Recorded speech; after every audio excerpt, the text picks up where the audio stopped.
ایک زمانہ تھا، شریف مکہ کا دور تھا، اعلی حضرت حج پہ گئے. ہندوستان کے بہت بڑے شاعر تھے، وہ بھی حج پہ گئے ہوئے تھے. پرانی تصویر اگر کسی کے پاس ہو، گنبد خضرا کے پاس 2 کھجور کے درخت تھے.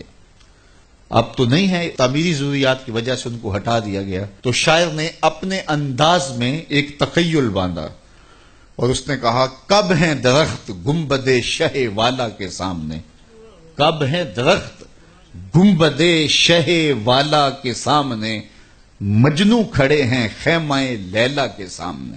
لوگوں نے کہا واہ واہ، کمال کر دی، کیسا تخیل باندھا، بڑی داد پائی نا لوگوں سے.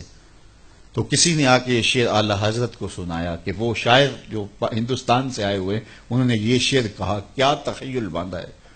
اعلی حضرت شعر سننے کی دیر تھی، چہرے پہ جلال آ گیا، رگے غیرت پھڑکنے لگی.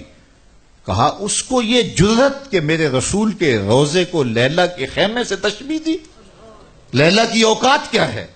تھر تھر کانپنے لگے. کہا بلا کے لاؤ. اسے بلایا گیا، حاضر کیا گیا. اس کا خیال تھا مجھے داد ملے گی، لیکن کہا کہ تو نے رسول کریم کے روزے کو تشبیہ دی لیلا کے خیمے سے. تو ہاتھ باندھ کے کھڑا ہو گیا، حضور میری توجہ ادھر نہیں گئی. تو فرمایا اس کی اصلاح کر لو. جی حضور آپ اصلاح دے دیجئے. فرمایا تمہارا مصرع اولا ٹھیک ہے، مصرع ثانی میں اصلاح ہوگی. اس نے یہ کہا تھا، کب ہیں درخت گنبد شہ والا کے سامنے، مجنو کھڑے ہیں خیمہ لیلا کے سامنے. تو اعلی حضرت نے اصلاح دی، کب ہیں درخت گنبد شہ والا کے سامنے، قدسی کھڑے ہیں عرش معلا کے سامنے، قدسی کھڑے ہیں عرش معلا کے سامنے. سخن و شاعری شہر یار اپنی جگہ، نعت کہنے کو احمد رضا چاہیے.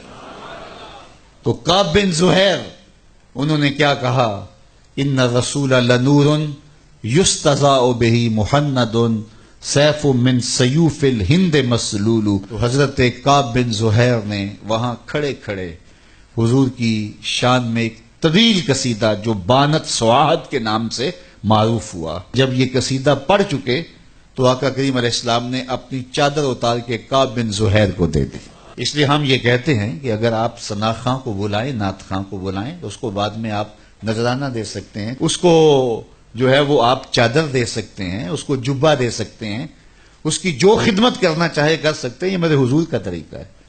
لیکن یہ تماشا نہ لگائیں، یہ برستے ہوئے نوٹ اور پھر یہ جو رنگ ڈھنگ ہمارے سٹیجوں کے اوپر ہوتا ہے، اور پھر جس شعر پہ نوٹ آ رہے ہوتے ہیں وہ شعر بھی 6 بار پڑھا جاتا ہے. وہ کہتے ہیں یہ شعر چودھری صاحب کے نام، اور سارے شعر حضور کے نام. چودھری صاحب کے نام کوئی شعر نہیں، سارے شعر میرے حضور کے نام ہوتے ہیں.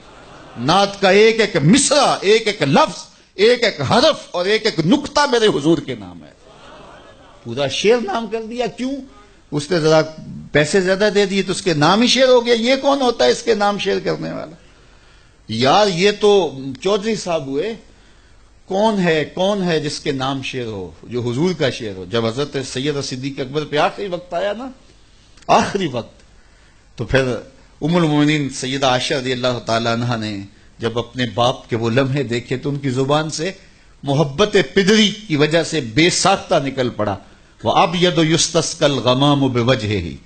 یہ حضرت نبی رحمت کے چچا جان نے حضور کے لیے یہ ایک شعر کہا تھا. تو چہرہ اس طرح تم تما رہا تھا تو یہ مصرع ان کی زبان پہ آ گیا. تو حضرت صدیق اکبر اس وقت سانس آپ کی ٹوٹ رہی تھی، ایسے سر کیا اور کہا ذاک رسول اللہ. یہ ابو بکر کی شان نہیں، یہ میرے رسول کی شان ہے.